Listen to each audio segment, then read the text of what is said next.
Una, dos y tres. Este es un podcast más, quizás nada especial. En Un Poco de Mentes encontramos la excusa perfecta para hablar mucho y de mucho. A veces de lo útil, A veces de lo que no lo es tanto. Creemos que hay un poco de cordura en la locura de hablar solo por hablar. Hola chiques, bienvenidos a este nuevo episodio de Un Poco de Mentes. Yo sé que siempre decimos esto al empezar cada capítulo, pero este va a ser un gran capítulo y estamos muy emocionadas de estarlo grabando y de tener al invitado que tenemos hoy, que los voy a presentar yo, y es Sebastián. Sebastián y yo hemos sido amigos desde hace mucho tiempo, porque Sebastián salía con una amiga mía del colegio hace 1500 años y por cosas de la vida seguimos en contacto y seguimos siendo amigos. ¿Por qué me parece muy interesante este episodio en particular? Es porque Sebas es mi amigo. Contra todo pronóstico. Tal cual. Que tiene las opiniones más diferentes a mí en toda la vida. Y me parece muy interesante que venga hoy, me parece muy valiente que venga a exponerse a la comunidad de Un Poco de Mentes, a que nos cuente un poquito de quién es. Y yo voy a hacer todo el trabajo y voy a poner todo lo que está de mí para escucharlo atentamente y para no enloquecerme en esta charla con Sebas. Y quiero dejarles la invitación porque siento que este mundo está cada vez más dividido, más polarizado y que es importante que ante nuevas evidencias cambiemos de opinión. Entonces me parece muy chévere que Sebas esté aquí y nos comparta lo que él piensa. Súper bien vendido, Sebastián. Sebas, bienvenido. ¿Cómo estás? Bienvenido a Un Poco de Mentes. Muy bien, ¿y ustedes cómo están? Muy bien y con muchas expectativas con este capítulo porque Rosiris se ha vendido de una forma un poco diferente. Súper, bueno, empezando, ¿por qué chiques? Nos mató. Sí. ¿Por qué no chiques, por ejemplo? No, porque chiques suena como a todes, entonces quisiera entender el por qué o la razón del ¿Y por qué no? No, simplemente quiero entender. Somos incluyentes. No, yo me piense usted como incluyentes. Acá la incluida soy yo, pero la incluyente es usted. Porque queremos que la audiencia se sienta toda incluida, para que todos los géneros se sientan incluidos en el podcast. ¿Y la O o la A no hacen eso? La A está dirigida al público femenino, la O al masculino y la E al no binario. Realmente no es tan así, pero si tú lo dices está bien. Pero realmente tú dices presidenta o presidente. Presidente. ¿Y presidente a nivel general o puedes hablar de los dos o no? Sí, en presidente sí. Bueno, y en muchas otras también. Pero legalmente la RAE también reconoce presidenta. También. O sea, podrían utilizar las dos, pero al final con solo una estarías incluyendo a todo el mundo también. En el E está todo el mundo, en este caso. Depende, en algunas ocasiones es como si estuvieras cambiando el lenguaje de una manera completamente innecesaria para mí. Ajá, pero mira que si siguiéramos hablando en un lenguaje arcaico, el lenguaje nunca evolucionaría y hay palabras que no estarían ni siquiera en este momento existentes. Por ejemplo, en la universidad, el latín es un idioma que no tiene palabras femeninas de oficios femeninos porque en esa época no había una mujer artesana, entonces no hay manera de decir eso, solamente está el artesano. Y el idioma va evolucionando a medida que el tiempo cambia para ajustarse a las necesidades de la época. Entonces creo que eso es lo que intentamos hacer con nuestro chiques, Sebastián. Ya me empezó a abrir los ojos. Pero ¿sabes qué? Artesane, ¿cómo suena artesane? ¿Sabes qué? Yo, por ejemplo, en mi día a día yo nunca utilizo la I. La verdad, yo soy súper psicorrígida con el tema del lenguaje y cosa que la RAE no haya reconocido, cosa que Lina María Brand no pronuncia, ¿cierto? Pero también como que a veces pienso, marica, ¿a mí en qué me afecta pues el berraco chiques? En nada. No, yo no estoy diciendo que Ya genere está ningún confesando tipo... que no está de acuerdo con él. Pero yo la dejo porque yo soy una persona muy tolerante, entonces usted quiere decir chiques, No, o sea, salude. yo no digo que esté mal, sino el por qué y qué sentido tiene utilizar ese tipo de palabras cuando realmente no sé si está incluyendo a algunos y haciendo sentir excluidos a otros. Algunos y otros. No, mentira. Entonces, ¿te crees que puede existir la posibilidad de que con el alguien se excluya? ¿Se sienta excluido? Sí. Sí. Sí, claro. ¿Por qué? Porque no está de acuerdo con ese tipo de ideologías de género, entonces va a pensar que eso está mal. Y más entendiendo que estamos en una sociedad que está súper polarizada y que generalmente existen como dos polos que son muy grandes y es muy complejo que lleguen como a una mitad y se logren entender. Entonces creería yo que, o sea, no estoy diciendo que esté mal, no estoy diciendo que estoy en desacuerdo, pero siento que no incluye a todo el mundo, o sea, no están incluyendo a todo el mundo, están incluyendo a una parte de la sociedad que quiere sentirse incluida. Ante la evidencia que me estás mostrando, voy a cambiar mi saludo en los próximos episodios por hola chicas, chicos y chiques. No creo que lo hagas, pero bueno, digamos que No, confío. yo me comprometo a que en el próximo episodio ese va a ser el saludo. Vení, yo tengo un punto ahí y es que yo creo que en el tema de la inclusión, puntualmente es imposible que todos nos sintamos incluidos en algún momento, ¿no? O sea, porque, listo, lo que vos decís es muy cierto. Si yo no estoy de acuerdo con el lenguaje inclusivo, pues a mí me dicen chiques y yo no estoy ahí. O sea, yo soy una mujer, a mí dígame chica, ¿cierto? Pero entonces el que se define a sí mismo como chique no se está sintiendo incluido y así sucesivamente. Y eso es un círculo vicioso que nunca vamos a lograr. Eso me parece súper teso. Yo quiero preguntarte algo. Listo, por ejemplo, en el tema de chiques, yo creo que vamos a encontrar en el mundo muchas personas que pueden estar muy de acuerdo con vos. Dame una opinión o contame alguna anécdota donde vos digas, uy, parce, este día sí no encontré a nadie de acuerdo conmigo. Una opinión súper controversial que vos digas. No, ahí sí me mataron. Pues porque es que siempre van a encontrar a alguien uno que piense parecido a uno y es muy normal porque, o sea, Rosy, obviamente por su pensamiento, su ideología, ella va a tender a sentarse o a juntarse con personas que piensen parecido a ella. Igual tú, igual yo. Entonces es muy normal que mis comentarios dentro de mi círculo social estén aceptados al igual que los tuyos y al igual que los de Rosy. Entonces decirte eso es, o sea, es como si yo estuviera en el lugar equivocado. ¿Y nunca no has es estado en así. el lugar equivocado? Que un comentario mío choque y No sé, en un trabajo, en un momento familiar, alguna cosa. Es que ¿Nunca algo te has le choque sentido a en todo el el no? mundo, no. Bueno, no a todo el mundo, pero que alguien te haya dicho, bueno, yo sé que yo te lo he dicho en varios argumentos, pues, pero en algún momento que alguien más te haya dicho, parce, estás completamente equivocado o estás diciendo una cosa muy loca. Pues digamos que a nivel general, pues obvio uno tiene desacuerdos todo el tiempo con todas las personas y en muchas ocasiones, y más que yo soy una persona que tiende mucho a hablar, entonces a mí me gusta comunicarme, soy expresivo, entonces es normal tener desacuerdos con las personas, pero eso no quiere decir que esté mal o que yo sienta que las cosas no se están diciendo de manera correcta.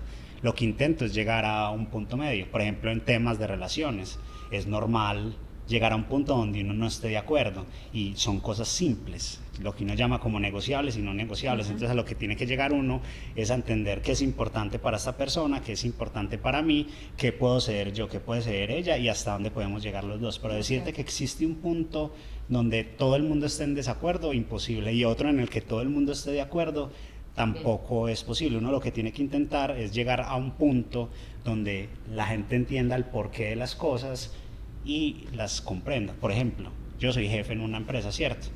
Es muy difícil que yo tome una decisión y que todo el mundo entienda el porqué, y yo siempre pienso qué es lo que la mayoría quisiera o le gustaría tener, pero es muy difícil hacer a todo el mundo feliz. Entonces uno intenta orientarse como por la gran mayoría, pero siempre va a haber alguien que va a criticar, siempre va a haber alguien que no va a estar de acuerdo, siempre va a haber alguien que no va a entender las razones, siempre va a haber alguien que de pronto se va a sentir ofendido, etcétera, etcétera, etcétera. Entonces lo que uno intenta es ser como lo más neutral posible en muchas situaciones de vida, entender que las palabras hacen daño. Lo que yo ya hago mucho es de intentar conocer a las personas, como conozco por ejemplo yo a mi equipo de trabajo, hablando con ellos, entre más hablo más los conozco, entonces yo sé que tengo que hablarle a una persona de una manera y a otra persona de otra manera. Por ejemplo, si yo a ti te digo bobo, para ti podría ser una estupidez que te diga bobo, ¿cierto? Pero para otra persona puede ser. Que tenga un trauma desde pequeño porque la mamá le decía cuando tenía 2 años bobo, entonces para ellos eso significa el insulto más grande del mundo. Entonces, conociendo a las personas es que tú te das cuenta cómo te le acercas a alguien o cómo no te le puedes acercar a una persona. Entonces digamos que en ese aspecto yo lo que hago es que yo tengo una particularidad, y es que cuando yo veo que a alguien algo le choca, si me cae bien y la quiero, como que presiono antes más porque me gusta que le dé rabia. Entonces por eso es que soy así con Rosy, pero no es que yo sea así a nivel general, sino que como ella es tan psicorrígida en sus pensamientos y en lo que ella cree, pues obviamente yo chuzo e indago mucho más para generar las reacciones que genero en ella. Oye, estoy muy contenta porque me estás dando una cátedra de lo que es la tolerancia. Me parece muy bonito porque realmente uno entre más entiende a las personas, como que entiende más los puntos de vista que tienen, así sean completamente diferentes a los que uno tiene. Entonces me parece muy lindo y me gusta mucho que hables de las minorías porque creo que estábamos hablando precisamente de las minorías con el tema de chiques. ¿Qué piensas tú? Entonces, claramente piensas en que la mayoría debe estar como más tranquila con las decisiones que tomas o que como llegar a un consenso con la mayoría, pero ¿qué pasa con las minorías? Pienso que los derechos de las personas van hasta donde afectan a otra persona. Entonces, mientras tú no afectes a alguien, todo lo que hagas para mí está bien. Pero hay cosas que, por ejemplo, no están mal, pero que no son políticamente correctas, que pueden generar afectación en otras personas que uno debería intentar evitar o regular de una u otra manera. Igual creo que las reglas se hicieron para romperse, porque si no fuera así, pues imagínense en el mundo que viviríamos hoy en día. Las mujeres no podrían votar, no podrían ir a estudiar, los hombres podríamos ser esclavos y habrían un montón de cosas que nunca se hubieran podido quitar del mundo, simple y llanamente porque pensaron que estaba bien, nunca nadie debatió eso, creyeron que esa era la normalidad y eso está mal. Entonces creo yo que el mundo en ese momento como está muy libertario, que para mí no está del todo correcto porque ya se están, digamos que empezando a soportar o abrir un montón de posibilidades que deberían también tener cierto tipo de control, pero a nivel general creo que eso está bien porque eso es lo que reta y lo que abre realmente como los caminos a las posibilidades, porque piensen ustedes, o sea, hoy en día hay un montón de cosas que no están bien, que se están permitiendo o están pasando por tantas libertades y tantas cosas o tantos cuestionamientos que las personas hacen. Ejemplos claros, obviamente Rosy sabe que yo, Petro, o sea, literal, a mí me ponen un bulto de mierda y Petro y voto por el bulto de mierda, ¿cierto? O sea, literal así se la pongo puesta. ¿Qué pasa? Sí, ya empezó a recibir, pero bueno, el caso es que yo no puedo dejar de reconocer que hace cosas muy buenas, pero todos los extremos son malos. Por ejemplo, empecemos a hablar del tema de la reforma laboral. O sea, si uno se pone a leer eso con detenimiento, para uno como empleado es de las mejores cosas que pueden pasar hoy en día, y realmente donde eso lo aprueben, pues va a ser una salvación para muchas personas porque nos van a dar un montón de derechos que están bien, pero también hay cosas que están mal. Por ejemplo, hay un ítem que dice que ya no van a necesitar, digamos que excusas médicas, y que uno tiene que confiar en la buena fe de las personas. ¿Qué es eso? O sea, el que haya sido jefe alguna vez o empresario va a entender que, o sea, uno, pues obviamente las empresas tienen un montón de políticas, de reglas y de estamentos. ¿Por qué? Porque en el pasado pasaron cosas y tuvieron que crear ese tipo de cosas. El tema de la reforma pensional también es súper buena, pero es muy buena ¿para quién? Para la gente que está en estratos bajos y que gana menos de 2.999.000 pesos. Para el que gane más, es una reforma que no le va a convenir. Obviamente, entendiendo la situación de Colombia, ¿qué hay más? Gente que está debajo o encima. Debajo. Entonces, si uno piensa a nivel general, está haciendo muy bien, pero si uno piensa en el bien particular, pues para uno no le va a convenir. Entonces, no es decir, pues, como que todo lo que haga alguien está mal. No, eso sería completamente incorrecto, pero tampoco todo lo que hace bien todo lo que hace está bien. Entonces, no es de satanizar, pero tampoco de, digamos que, exaltar todo. Por ejemplo, tú hablas con una persona que confíe o que sea, digamos que, una orientación un poco de izquierda, y muy probablemente va a intentar defender todo lo de Petro, y hablas con alguien que sea de derecha y que va a intentar defender siempre lo que hizo Uribe. Tú me preguntas a mí y yo sé que Uribe ha hecho cosas muy malas y las sé y las comprendo y las entiendo. Yo no te voy a decir que es pues el Dios y vino acá a salvar el mundo, pero creería yo que del otro lado pues la gente también debería entender eso y no simplemente decir, por ejemplo, como frases tan normales hoy en día como le perdona a Nicolás Petro todo lo que hace, el escándalo con la mujer, etcétera, etcétera, que porque todos los políticos hacen. ¿Eso tiene sentido? ven lo de la esposa de Petro, el dinero que se ha gastado y todo lo que ha hecho, el gasto tan hijo de madre que ha hecho Francia Márquez en tema de helicópteros, seguridad, un montón de cosas. ¿Eso tiene sentido? No tiene ningún tipo de sentido, pero como los otros políticos lo hacían, ¿por qué no lo va a poder hacer mi político cuando para los dos lados está extremadamente mal? Y así sucesivamente un montón de cosas que para mí no están bien y que deberían generar que las personas no fueran tan polarizadas y se quedaran tanto en extremos que no están bien para absolutamente nadie. Entonces creo que como que el punto parte es de que no es ni blanco ni negro, sino que a veces puede ser gris, otras veces amarillo, otras veces verde, etcétera, etcétera, etcétera. O sea, si partiendo justo de eso que estás diciendo ahí, de cómo de esa subjetividad de las cosas, de que el mundo no es ni blanco ni negro, ¿cuál es precisamente, crees vos, la medida de control de las cosas? Porque ahorita decías, vení, es que estamos hoy en un mundo ya quizás demasiado libertario, quizás demasiado libre. ¿Cuál es la medida de control de las cosas? ¿Cuál crees vos, por ejemplo, y vamos al contexto colombiano, que tocaste el tema de la política, creo que es la primera vez que hablamos de política específicamente de Colombia en este podcast? ¿Cuál es la medida de control para un país como Colombia, que está tan polarizado, que todo es tan subjetivo, en un momento de vida de la humanidad donde nadie tiene la verdad, donde nadie tiene las reglas? ¿Cómo crees vos que podría uno controlar eso? ¿Cuál es tu posición? Mi posición sería que, o sea, a nivel general, como para uno darse cuenta si algo funciona o no funciona, pues tiene que ensayar, ¿cierto? Por ahí dicen una frase muy sabia que es la experiencia es el maestro, o que más sabe el diablo por viejo que por diablo, ¿cierto? Uh-huh. ¿Por qué pasa eso? Porque obviamente tú aprendes desde los errores. Es muy, o sea, cuando todo el mundo le dice que sí, le asientan en la cabeza y le felicitan absolutamente todo lo que hace, ¿qué pasa? Pues tú nunca vas a aprender y nunca vas a mejorar las cosas, ¿cierto? Pero cuando tú te equivocas, la gente te dice las cosas, ahí es cuando empiezas a mejorar. Y creo que es muy difícil tú llegar y mirarte en un espejo y decirte las cosas malas que tú tienes. Incluso en temas de feedback o de retroalimentación con las personas, digamos que a nivel general es muy complejo acercársele a alguien a decirle algo que no es positivo, porque todo el mundo que hace entra como con una camisa de fuerza.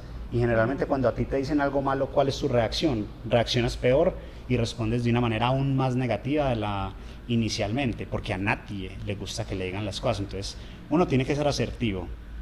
Para dar algún tipo de retroalimentación, tú tienes que ser un poco más inteligente, digamos que a nivel general psicológicamente uno debe pedirle permiso a la persona, como bueno, y te puedo dar una retroalimentación, la persona se abre y es mucho más fácil, y ya utilizar estrategias como tipo sándwich, que imagino que ya la han escuchado y tú la debes saber porque más que al psicólogo y le pregunta maricadas de esas que le ayudan a las personas, como decirle algo bueno, entonces la persona se siente feliz, se siente atraída y tranquila, y después coges y le tiras todo lo malo, entonces ya no es tan difícil dar ese tipo de retroalimentaciones a nivel general. Entonces, a nivel general creo que decir una medida para decirte, o sea, hasta dónde debe llegar la libertad o hasta dónde no debe ir, eso no va a existir, y creo que sería algo completamente inmanejable e incontrolable. Y cuando tú quieres controlar todo, ser omnipotente, digamos que todopoderoso, estar en todos los lugares, etcétera, etcétera, pues omnipresente, básicamente, ¿qué pasa?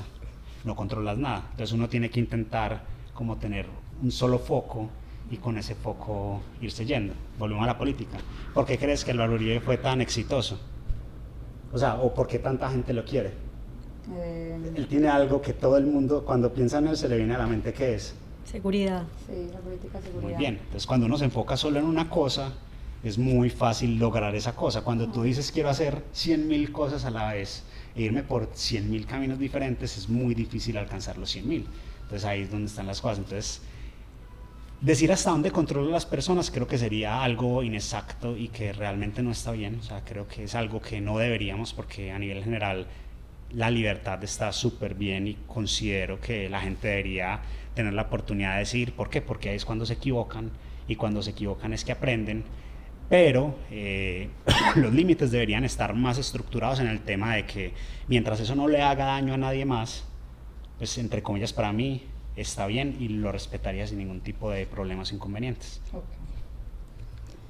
Bueno, yo quiero preguntar algo porque me diste la perfecta entrada con el tema del psicólogo y quería preguntarte dos cosas. La primera es, ¿por qué crees que voy al psicólogo? Es la primera. Pues no, porque es que si te respondo yo ya sé, pues entonces no sé. Sí, pues porque tú me has contado, pero pues por nada en especial ni particular, sino que sé que son muchas, digamos que, lenguajes los cuales utilizan en la psicología para ayudarle a las personas a tomar de mejor manera cierto tipo de cosas. Pero a mí mi psicóloga no me había enseñado la estrategia del sándwich. A mí No. tampoco. Entonces mañana le hago la reclamo. Sino que es que eso, digamos que a nivel general, es como ayudar a las personas a entender muchas cosas que de pronto... Pues que no me la haya enseñado, pero seguro la he aplicado un montón de veces. Y a mí, conmigo también. Conmigo también. Entonces es como eso, porque por ejemplo, a ver, es muy difícil yo cogerte a ti y decirte, vení, Linis, ¿sabes qué? Pues porque sos así, vos me caes mal. O sea, literal, vos sos que hijo de puta tan imprudente. A yo cogerte y decirte, Linis, vení, yo te quería decir que a vos me pareces una persona súper interesante, súper inteligente. Yo en ti noto que realmente tienes un lenguaje muy asertivo, que cuando hablo contigo puedo tener una conversación demasiado larga y a nivel general eso me ayuda mucho porque también me desestreso, me siento cómodo, hablamos y nos podemos quedar 3-4 horas y no nos aburrimos. Pero ¿sabes qué? Yo te quisiera decir algo, ¿me lo permitís?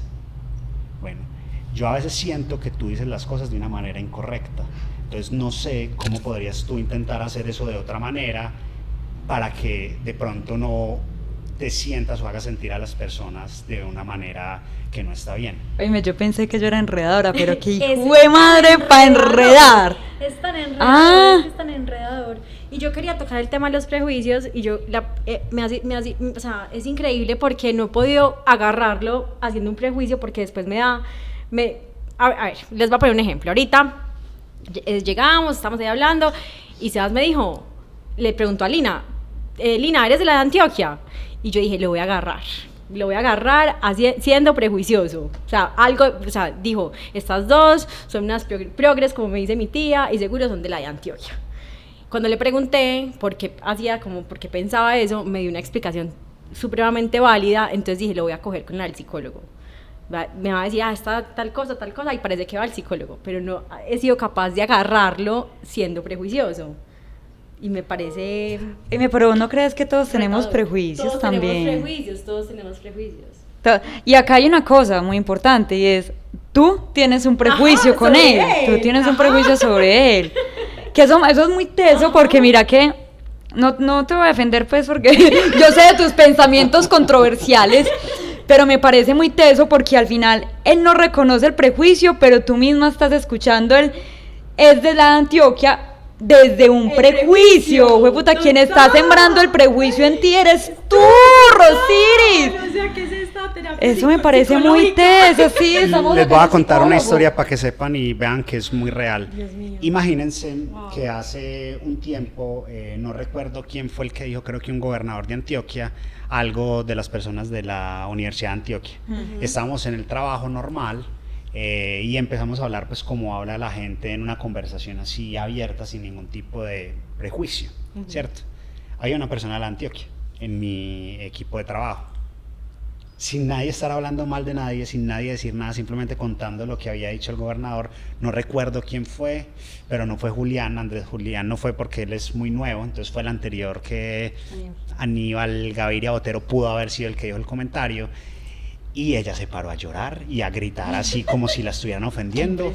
Entonces yo dejé que hablara y ya después la cogí, pues obviamente uno aprende ya en temas de liderazgo que uno que hace cuando la gente se exalta o no sabe manejarse emocionalmente bien frente a las personas. Esperas que se calme, la sacas a un espacio donde no haya gente porque uno no la va a regañar delante de todo el mundo para hacerla quedar incómoda, le preguntas qué pasó, la persona te explica y cuando tú entiendes el por qué le dices como vení. Nadie estaba diciendo eso, nadie se refirió a esto de esta manera, no sé por qué te pusiste así. Ella se puso a llorar así fuertemente conmigo, a explicarme que no tenía nada que ver con eso, simplemente que todo el mundo decía que los de la Antioquia tiraban piedras, que los de la Antioquia y absolutamente nadie estaba diciendo eso. Entonces era como que, ¿por qué son así? Pero pues... Qué teso. Wow, gran lección. Y eso me recuerda que hace como un año, creo que fue The Economist, sacó un estudio, un artículo que hablaba que las personas que éramos una generación que era mucho menos tolerante que las generaciones pasadas. Y yo leí eso y a mí me dio rabia, porque yo dije, ¿cómo así? Si yo soy súper tolerante. Soy súper tolerante, y empecé como a leer el estudio, y efectivamente pues como que decía que somos una generación que es muy tolerante con lo que creemos que está bien. Entonces, pro aborto, un montón de cosas pues de ahí para adelante en las que decimos, así debería ser. Pero no aceptamos que el otro tenga una posición diferente porque creemos que está equivocada, entonces súper como cero tolerantes ahí.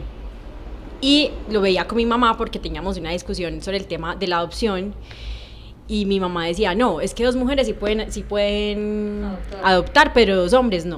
Y eso pues, no, o sea, la pelea más grande, el planeta entre mi mamá y yo. Mi mamá me decía, oíste, pero vos, ¿por qué no aceptas que yo tengo una opinión diferente a la tuya? Y ya, yo respeto la tuya, vos, ¿por qué no respetas la mía? Y yo, pucha, total, o sea, como que somos de pronto una generación, o algunas personas, me incluyo ahí, como que siento que tan intolerante el otro, que no respeta las minorías, que no respeta la igualdad, bla, bla, bla, bla, bla, pero yo tampoco respeto a las personas que piensan diferente. Y que ahí yo no sé, creo que al final como que pasamos de esa balanza de minorías, mayorías, simplemente cambiamos el grupo, pero al final estamos haciendo una minoría al que piensa diferente. Entonces estamos haciendo una minoría, y estaba pensando en ese instante, yo no sé si ustedes recuerdan, que creo que fue a principios de este año, salió un señor, creo que era un congresista afrodescendiente acá en Colombia, que dijo, yo soy conservador, y a ese hombre todo el mundo se le fue encima, que cómo así que un negro conservador, y un montón de cosas, y yo al final decía, marica, pues ¿cuál es el problema pues de que el señor quiera hacer? Si el señor se siente incluido como conservador, pues hágale, ¿cierto? Listo, que es que históricamente, que los conservadores, pana, listo, está bien, pero si él se siente incluido, ¿por qué tiene que haber ¿por qué lo tengo que atacar por eso? No, pero mira que claro, pasamos al otro lado de, yo en algún momento me sentí atacada y fui minoría, o atacado o lo que sea, y ya como hoy no soy minoría y me reconocen, voy a ser de una minoría al que está pensando diferente a mí. Creo que ahí sí nos volvimos un poquito extremistas pues también. ¿Qué pienso? Claro. Siento que hoy en día todo es tan fácil que hace que se generen muchos problemas sin ningún tipo de sentido. ¿Cómo así?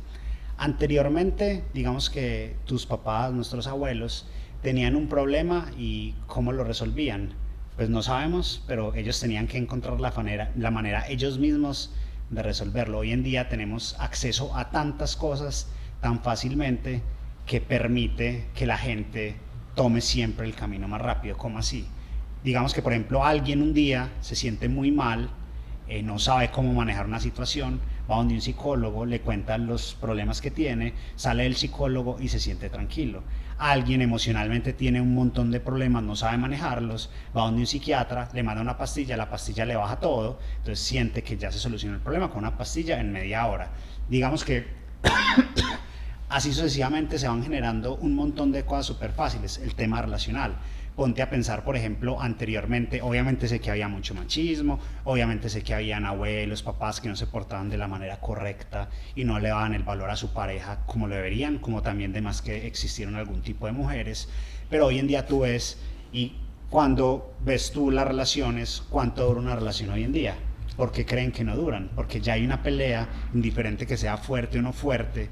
Tú abres tu Instagram, subes un estado, tu Facebook, abres Tinder, abres Bumble, abres lo que te dé la gana, y vas a encontrar 10 mil millones de opciones que anteriormente no existían. Entonces digamos que hoy todo ya es tan fácil que nadie quiere luchar por absolutamente nada, y eso genera que tomemos caminos que son mucho más cortos, y nosotros creo que somos pues como digamos que la cultura de la inmediatez, o sea, todo lo queremos para allá. Entonces ustedes ven, por ejemplo, un computador, y el computador se demora 5 minutos en conectarse a algo y uno ya está estresado, como ¿qué hago? Yo creo que a ustedes les toca, porque creo que somos más o menos de la misma edad, que uno se conectaba a una maricadita que hacía disque y llamaba a alguien y se caía esa hijo de madre cosa. Claro. ¿Quién se desesperaba? Nadie. Uno esperaba y se volvía y se conectaba, y eran por ahí media hora por uno tener internet. Hoy en día se va al wifi 2 minutos y uno ya está que pega el grito en el aire, y así es sucesiva con absolutamente todo, porque como tenemos acceso a tantas cosas, tan fácilmente, pues creemos que tenemos un montón de derechos y un montón de cosas que mucha gente ni siquiera se ha ganado simplemente por el mero hecho de existir o de estar en algún tipo de lugar. Y creo que las juventudes hoy en día, si ustedes ven, miren que salen a un montón de huelgas y un montón de cosas que no tienen sentido. Vámonos más allá, pues, como para decir cosas, por ejemplo, Fedecode. ¿Las dos saben qué es Fedecode? ¿Ustedes imaginan que sí es Arce o qué? Lo tiene en la cabeza. ¿La mamá no es profesora o fue? Ah, bueno, entonces ahí está, no es prejuicio. No, Ya pues que no es prejuicio. No, la ni pelada nada al que ver. conocimiento, no. Eso. O sea, ustedes se ponen a pensar, ¿y cómo, por ejemplo, le va a Colombia en las pruebas PISA normalmente, anualmente? Bien malito. ¿Por qué crees que le va mal? Porque falta educación, ¿Y por qué crees que falta educación? porque no hay presupuesto. No es solamente porque no hay presupuesto. ¿Cuántos profesores están hoy en día amarrados a su cargo sin querer soltarlo? ¿Tú sabías que los profesores tienen derecho a doble jubilación? Ya no, pero lo tuvieron. ¿Y por qué crees que no se iban y estaban contentos ganándose Por dos amarrar la salarios? doble pensión. Y para tener dos salarios y tener una mejor calidad de vida. Entonces, obviamente, nadie quería salir de eso. Tú te pones a pensar, ¿tú crees que hoy en día, no estoy desmeritando ni diciendo que hayan, digamos que metodologías de estudio que hayan funcionado antes, pero que deben adaptarse a la realidad de hoy en día? Pero pues, a un pelado, ¿qué le sirve más? ¿Aprender a buscar en una enciclopedia la definición de algo o saber programar? Bueno, ¿y tú crees que un profesor de 70 años sabe abrir un computador y hacer una reunión en Zoom? Bueno, entonces las generaciones van cambiando, nos tenemos que adaptar a eso, y si no nos adaptamos, ¿qué va a pasar? Pues nos vamos a ir rezagando y nos vamos a quedar ahí. Esto nos podría dar para 3 horas de discusión, pues. Nos vamos muy lejos siempre. Sí. Yo estoy de acuerdo con ciertas cosas que dices y entiendo que o sea, el problema de la educación no es como tan simplista de decir, ve, solamente faltan recursos. Hay un tema también del profesorado, pues, claramente. Pero, por ejemplo, hay 2 temas ahí con los que yo no estoy de acuerdo. El primer tema es el de, bueno, sí hay profesores que deberían retirarse, pero, por ejemplo, en Estados Unidos y en Europa es mucho más, o sea, se valora mucho más a la vejez con la sabiduría que trae la vejez, y se valora mucho más así, pues, como CEOs o gente de empresas o profesorado muy adulto, pues, o ya viejo también, porque también le traen mucho a la mesa desde su sabiduría, no solamente pues como porque alguien ya está en sus 70, 80, pues no tiene nada para enseñar. Creo que pero todavía hay nunca, muchas cosas que pero yo enseñar ahí. jamás dije ese tipo de expresiones o dije que alguien adulto no sirviera. Pues, pero o sea, dice lo que que quería estoy, retirarse. no, o sea, lo que estoy diciendo es que, o sea, no es que saquen a personas, y nunca dije que sacaran a alguien o que estuviera mal que alguien estuviera en cierto lugar, sino que también deben abrirse a nuevas generaciones. Entonces, o sea, Sí, debe estoy haber de acuerdo. un reemplazo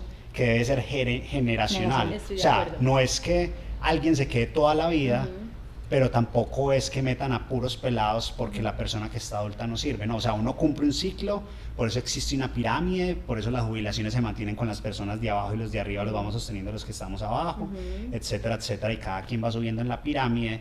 Pero sí considero que si la pirámide se invierte, ahí es donde están los problemas. O sea, yo nunca dije que sacaran a nadie, jamás hablé de que las personas adultas no tengan conocimiento, incluso tienen mucho más que muchas más personas jóvenes que probablemente lo único que saben es preguntarle a ChatGPT Exacto. cómo hacer eso, que esto no Exacto. está bien porque el conocimiento vale y la experiencia, como hablamos inicialmente, es algo que no se adquiere sino a través del tiempo y de cometer errores. Entonces eso es nada que ver, pues. Pues igual la educación está en una crisis ahí muy importante, y tú mencionas pues temas que, como te digo, no creo que sea de un lado solamente, sino que creo que es una cosa muy compleja. Claro que sí hay que meterle mucho más a temas de tecnología, el código y, bueno, inglés. Hay muchas cosas que obviamente se necesitan, pero también tenemos en este momento un montón de generación de gente que sabe programar y que no sabe pensar críticamente, porque lo único que están haciendo es meterse a un curso de programación y ya. Entonces, como que no se trata solamente de un lado ni del otro, sino como tiene que ser un programa educativo que sea holístico y que no sea solamente enfocado en herramientas tecnológicas, porque en este momento hacen falta también personas que piensen críticamente. Volvemos al inicio, todos los extremos están mal.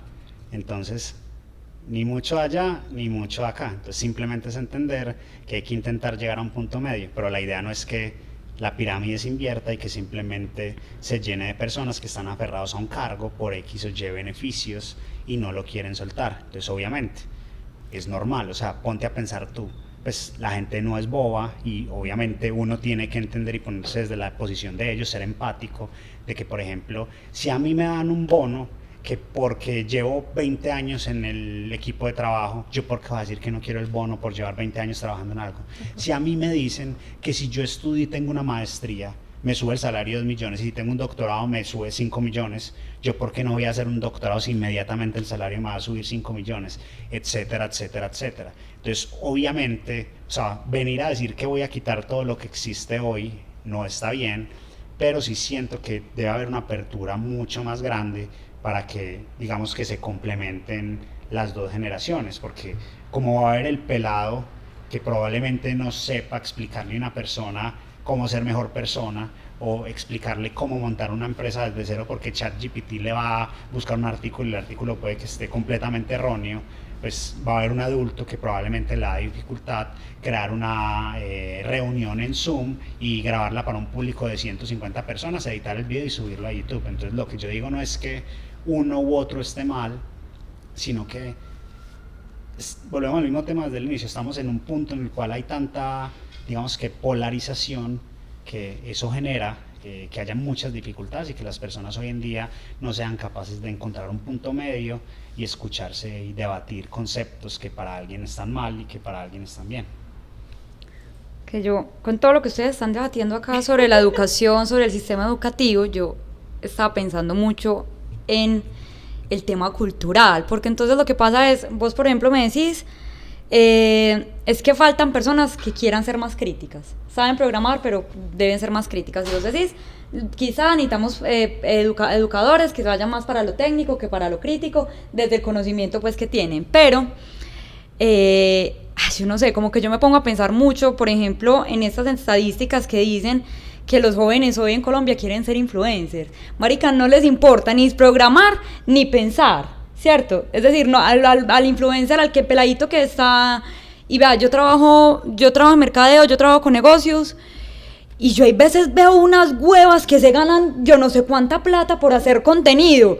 Y yo digo, yo estoy perdiendo la plata acá. Yo estoy perdiendo la plata, estoy perdiendo la cordura, estoy perdiendo mi vida social, mi juventud, mi carita, todo por el estrés de esta empresa. Y yo podría estar ganándome 3 millones de pesos por decir que vayan a comprar al lugar donde yo trabajo. Entonces como que también yo digo, vení, sí, hay un tema de fondo desde el sistema que es encontrar ese balance entre la crítica y entre lo técnico, pero también hay un tema mucho más radical y es venir, listo, yo encuentro el balance, yo encuentro quién, esa persona que me puede enseñar lo técnico, que me puede enseñar lo crítico, pero ¿para qué putas si lo que hoy genera aspiración en la cultura colombiana y en la cultura de Latinoamérica no necesita ni lo uno ni el otro?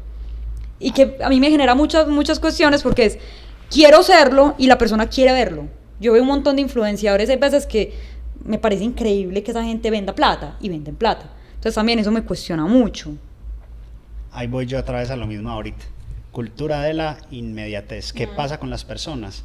Que cuando tú ves a alguien que sube, que vive en una casa en Las Palmas, que tiene un Ferrari, que se compró la última camioneta TXL, la influencer que se compró un Mercedes y lo pintó de rosado, el que viaja todo el tiempo a Dubái, a Europa, Estados Unidos, etcétera, etcétera, pues tú qué piensas dentro de ti mismo, o las personas que piensan, yo también quiero eso, y ellos nunca, en muchas ocasiones, ven cómo es el proceso de cada persona para alcanzar ese éxito. Entonces, por ejemplo, obviamente hay muchas personas con las cuales tú vas a estar o no vas a estar de acuerdo, pero la gente ve solamente el resultado de esas personas, pero nunca ven el proceso real. Vámonos a ejemplos, pues, que temas que son muy controversiales, pero igual no importa. Ejemplo 1, Jefferson Cosio. ¿Saben quién es? Desafortunadamente. A mí tampoco me gusta y tampoco estoy de acuerdo con él. Siento todo lo que es sé de ese hombre lo sé en contra de mi voluntad. Bueno, pero es viral, es famoso. Sí, claro, y lo conozco. ¿Tiene a pesar dinero? de, claro. Bueno, ¿tú sabes cuál fue el proceso de él? Estoy segura que no. Yo tampoco lo sé. Bueno, pero hoy sabes que tiene un resultado y el resultado es éxito monetario. Sí. Y así sucesivamente, lo mismo con un Westcol, lo mismo con cualquier tipo de influencer que veas como tipo La Liendra. etcétera, etcétera, etcétera. Entonces tú nunca vas a ver el proceso que una persona de esas tuvo que vivir, sino que vas a ver el resultado. Por ejemplo, hoy alguien como Karol G, ella era corista de Raycon. ¿Quién se acuerda que ella era corista de Raycon? Ella Nadie. cantaba en el colegio. Hola. Por eso. Yo soy egresada orgullosa de mi colegio desde que egresó Karol G. Por eso, entonces tú te pones a pensar en eso y hoy en día nadie se acuerda de todo el proceso que ella tuvo que vivir para estar hoy donde está. Y realmente yo creo que el éxito de Karol G no está tan ligado al talento, porque siempre lo tuvo y ella fue muy buena, con muy bonita voz, sino más a la orientación que dio. ¿Cuál es? Dime cuál es la orientación cuál es el éxito de Karol G, alguna de ustedes dos. ¿Qué ¿Usted creen no que hizo sea? una vez un ensayo en la universidad sobre Karol G? Empoderamiento femenino. Muy bien, eso es lo que a ella realmente la volvió famosa, el empoderamiento femenino, el decir, las mujeres somos bichotas.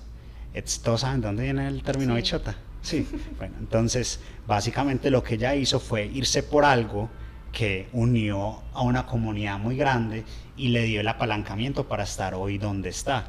Y así sucesivamente hay muchas personas que utilizan algo para llegar a un fin. Que te eso, paréntesis chiquito con eso que estás diciendo. Hace esa semanita salió pues la canción esta de Más 57 y entrevistas, sí, ese es otro tema pues también, yo en ese no me voy a meter, pero partía mojigatos y morrongos.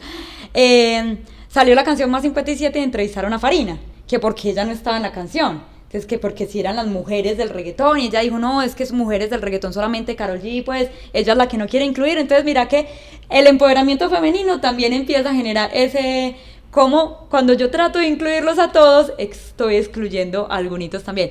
Que ahí, para que vayamos terminando, les quería contar una anécdota sobre lo que estás diciendo de la inmediatez de las cosas.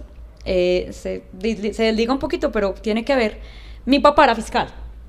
Y mi papá le tocaban pues casos de bandas, un montón de cosas, y un día le llegó un peladito como de 15 años que estaba metido en una banda y lo cogieron. Y claro, el peladito ya le había dado casa, carro, microondas, nevera de toda la mamá, y mi papá le preguntó, venga, a usted en nada lo van a matar si usted sigue ahí, ¿usted por qué se metió en una banda? Y el peladito le respondió, vea doctor, yo sé que mi vida va a ser muy cortica, pero yo quiero tener todo lo que pueda tener, así sea en una vida cortica. Entonces mira que es la necesidad de tenerlo todo ya, así yo sepa que ese ya puede durar muy poquito. Ahí yéndonos más allá. Rosy, si mañana te fueras a morir, ¿qué harías hoy? Ay, Jesús. Además de un podcast. Creo que no hubiera trabajado, claramente. No hubiera trabajado, hubiera pasado más tiempo con mi mamá. Me hubiera ido a comer una comida bien rica. Hubiera grabado el podcast. Claro. Y me quedaría con Rodri viendo una película. Claro. Eso haría. Un día cotidiano normal, pero yo siento que últimamente no valoramos la belleza que tiene la cotidianidad. Y cuando uno está de verdad en los momentos, como que para estar con la gente que quiero es lo más importante, pues disfrutar de una buena comida, ver una película que me guste, abrazar a mi mamá. Si quieres, te doy un abracito. Ay, ahorita me das uno. Pero ahorita, no me pasen pues por encima. Está dando mucho calor. ¿Tú qué harías? Tarjetazo y para la playa. Tarjetazo y para la playa, no importa que el tiquete me salga bien caro. Pues ni siquiera sé quién va a pagar la tarjeta, entonces no me importa. Esa sería mi decisión. ¿Tú? ¿Qué harías tú? Lo mío es un poco más particular, pero es porque creo que uno siempre en la vida está en un momento en el cual, dependiendo como de la situación, pues tiene que tomar cierto tipo de decisiones. Entonces probablemente en otra situación diría algo diferente, pero en este momento arrancaría de una para Estados Unidos y luego compartiría con mi hermanita, que ella está viviendo allá y no puede venir. Entonces no hay forma pues de verla de otra manera, y creo que es en lo que sería por allá sin el hermanito. Se muere y no puede venir, entonces jodía la cosa, ¿no? Sí, claro. No vuelve. Sebas, muchas gracias por venir. Estamos de verdad, pues yo hablo por las dos, que fue un gran capítulo, una gran conversación. Creo que podrías venir acá y tendríamos conversaciones sobre cada tema, sobre el feminismo, sobre la libertad de expresión, sobre las minorías, sobre la política. Muchas gracias, Sebas, primero por ser valiente y venir al podcast, por contarnos lo que piensas, por ser tan abierto. Gracias por enseñarme a mí a ser un poco más tolerante, a escuchar más las opiniones, a no tener prejuicios sobre los prejuicios. Te agradezco mucho que hayas venido. Sebas, de acuerdo, muchas gracias, y yo creo que acá el mensaje es, vos lo decías al principio, también darse la oportunidad de rodearse de personas que piensen diferente a uno. Y uno, los amigos siempre va a encontrar quien le diga que sí o quien esté en desacuerdo, pero no le diga nada. Pero yo creo que espacios como este, por ejemplo, yo no te conocía, y abrirnos a conversar con personas diferentes o espacios de conversación y demás, que por ejemplo en la ciudad, qué bacano tenerlos, porque es escuchar a una persona que no piensa igual a mí y que lo que piensa está bien, simplemente no piensa igual a mí. Entonces yo creo que gracias, Sebas, por venir, obviamente por abrirte a conversar acá, y bienvenido siempre. Bueno, no, muchísimas gracias a ustedes, qué lástima que sea tan corta. Me imagino que a todo el mundo le dicen lo mismo, entonces me sentiré orgulloso y representado con esos comentarios tan bonitos que me están... Estás creando un prejuicio sobre las mujeres y sobre los podcasters. Pero no está mal, creo que está bien decir ese tipo de cosas y agradecerle a las personas por Es el estar método presentes sándwich. en un lugar. Pero no, con muchísimo gusto. Si quieren hablar de otro tipo de tema más adelante, también estoy súper Buenísimo. abierto a hacerlo. Y como les dije en un inicio, no es que sea enredador, soy inteligente, que es diferente. Y cuando uno es inteligente y capaz, es capaz de dominar varios tipos de tema con una buena elocuencia y asertivamente. Entonces son cosas que son completamente diferentes, porque el enredador es una persona que basa sus cosas en mentiras o que de pronto dice cosas que no son tan reales, pero cuando tú hablas con fundamentos y con cosas que tienen una base, es muy complicado intentar, digamos que debatirlo de una manera donde intentes hacer quedar mal a alguien. Recuerda que a una mujer no se le gana ni se le empata, y la que se empata la embolatan. Entonces ya, pero bueno, muchas gracias, que estén muy bien y un gusto. Gracias. Chao, chiques.